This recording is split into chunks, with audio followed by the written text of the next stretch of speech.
The following report contains some disturbing images. The winners in this conflict, delirious with victory. The Christians were victims, now they're on top. It's a dangerous time to be Muslim. A charred and dismembered body is dragged through the streets. Christians have just killed a Muslim passerby. Wanja, Mad Dog Magloire, was at the head of the mob. He was in a blind fury that day.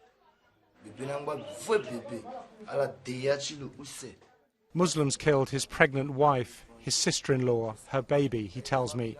They broke down the door and cut the baby in half. I promised I'd get my revenge.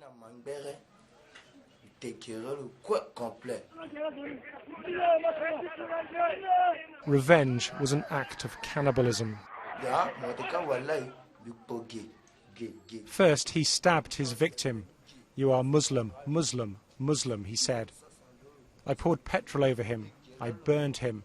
I ate his leg, right down to the white bone. The victim was just passing through on a bus. Most Christians are horrified, but resigned. No one tried to help him, say these eyewitnesses. Everyone's so angry with the Muslims. No way anyone is going to intervene.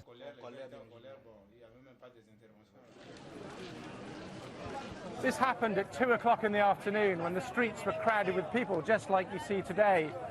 Everyone we've spoken to is still at a loss to know what to make of it. Was it the act of a madman?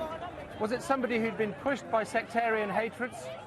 Was this explained, perhaps, by traditional beliefs in magic and sorcery? These fighters are Christians, but they also believe in magic.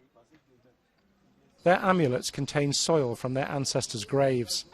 Some carry the flesh of enemies they've killed. These charms are a delicate subject, not often discussed with outsiders. "We are bulletproof," says the commander.